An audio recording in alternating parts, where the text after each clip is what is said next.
أهلا بيكم. ده بودكاست بسيطة، المكان اللي بنقف فيه لحظة بعيد عن دوشة الدنيا، وببساطة هنقرب من مشاعرنا من غير توتر ولا ضغط، لأن كل شعور صعب جوه رسالة وجانب إيجابي إحنا مش شايفينه.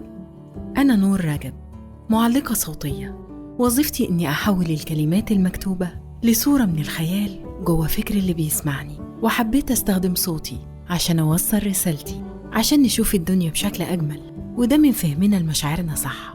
والمشاعر اللي بنسميها سلبية هنحولها لطاقة تساعدنا مش تعطلنا. يلا بينا نبدأ حلقة النهاردة، نعمة الملل.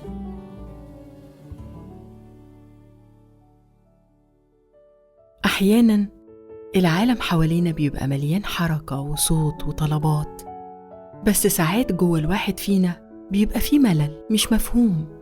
الملل بيجي لما الحماس يهدى والاهتمام يقل، ولما عقلك يحاول يركز ويبقى مش قادر، مش لأنك مش عايز، لكن لأنك جواك صوت أعمق بيطلب حاجة تانية. حاسس إنك عايز تعمل حاجة تشدك بس مش قادر. علماء النفس بيقولوا إن الملل شعور غير الاكتئاب واللامبالاة. الاكتئاب ما فيهوش طاقة، واللامبالاة ما فيهوش رغبة، أما الملل جواه رغبة إنه يحصل تغيير أو حاجة مختلفة تحسس الشخص ده إن حياته ليها طعم ومعنى. عشان كده اللي بيزهق يا إما يدور على حاجة جديدة يعملها، يا إما بيسيب كل حاجة وحياته بتقف ويغرق في التسويف. الملل بيظهر لما المسافة تكبر بين اللي حاسين بيه جوانا وبين اللي عايشينه فعلا.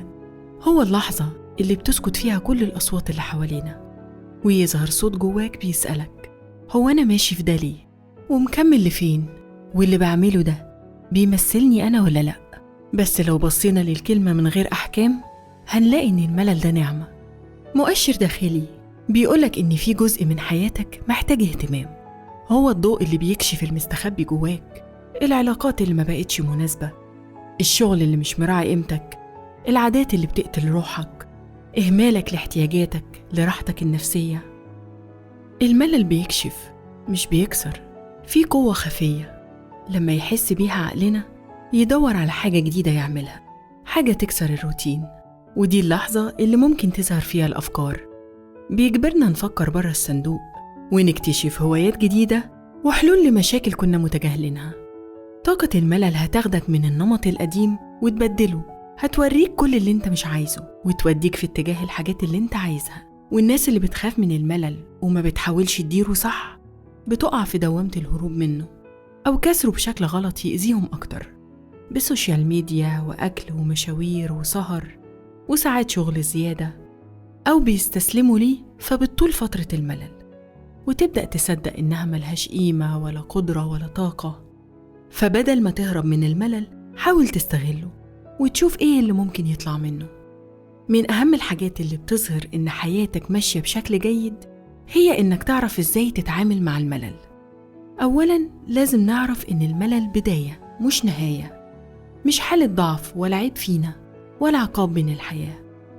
الملل هو فترة السكوت اللي ربنا بيهديها لقلوبنا عشان ترجع لنفسها، بيدينا الفرصة نريح عقولنا من الضغط المستمر اللي عايشين فيه ونرتاح شوية ونسمع للي جوانا، وده بيحسن صحتنا النفسية وبيساعدنا نركز بشكل أفضل لما نرجع للشغل أو للدراسة.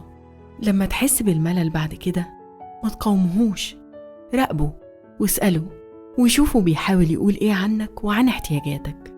وكل مرة هتختار إنك تشوف إن الملل نعمة هتلاقي قلبك بقى أهدى وحياتك بقت أبسط.